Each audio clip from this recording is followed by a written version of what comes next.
A third of Americans have nothing saved for retirement. And some people who have access to a 401k rather, they're just not taking full advantage of it. Certified financial planner Keith Singer from Singer Wealth Management is here with some guidelines designed to help savers stay on track throughout their careers and maybe get some of us on track. Thank you so much for being here. Thanks for having me. You know, it's interesting that we're still having this conversation in 2017. Why are people still failing to save? It's just the choices they're making. They'd rather have immediate self-gratification than make sacrifices for their financial well-being in the future. Okay, so give us some milestones. How much should we be saving? Let's start with the age of probably 30. That's probably kind of your first one. They say, according to Fidelity, if you don't have at least your annual salary saved up by the age of 30, you're already behind. The goal is, by the time you reach full retirement age of 67, to have 10 times your salary saved up. Now, that's a moving target because what you're making today is probably less than what you're going to be making your last year of working. Okay. So it's difficult, and you probably need to be saving 15% of your pay each year to have a good chance at being successful. Let's go ahead and put that graphic back up.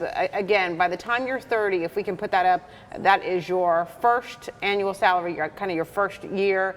By 35, so just 5 years later, you should really try to double that. Correct. And really take advantage of the company's free money program. Right, you got to take advantage of free money.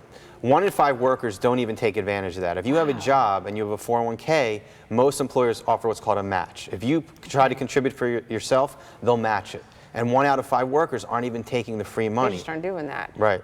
In addition to taking that free money, what are some other ways that we can build up that nest egg? You got to pay yourself first every month, all right? You got to pay yourself. I know it could be scary. $500 a month, $1,000 a month, starting this month.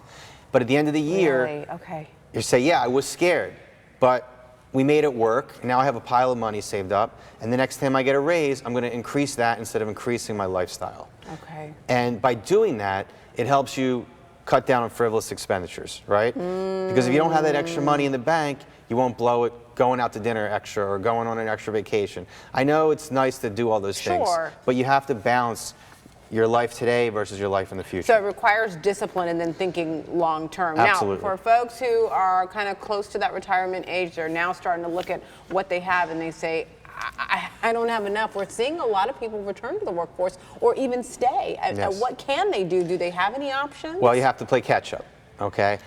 Luckily, once you reach age 50, if you're behind the 8 ball, you're allowed to put another $6,000 a year into your 401k or another $1,000 a year into your IRA. If you own a business, you can create your own retirement plan where you can put up to even $200,000 pre-tax away. So there are strategies that you can implement to catch up if you have to. Obviously, you want to keep your fees down when it comes to investing as well, right? Expenses. I read a study that $138,000 is the total amount of average fees that investors pay through their 401k while they're working. Ooh. Right? Oh, that is a chunk right there. That's a lot, so if you can pay less. Last tip that you had, that's a big one. Wipe out that debt. You've got to tackle that debt first. Keith, correct. Thank you so much. We really appreciate for those tips, and we're going to have some more information on our website to help you out and make sure that you are saving the right way.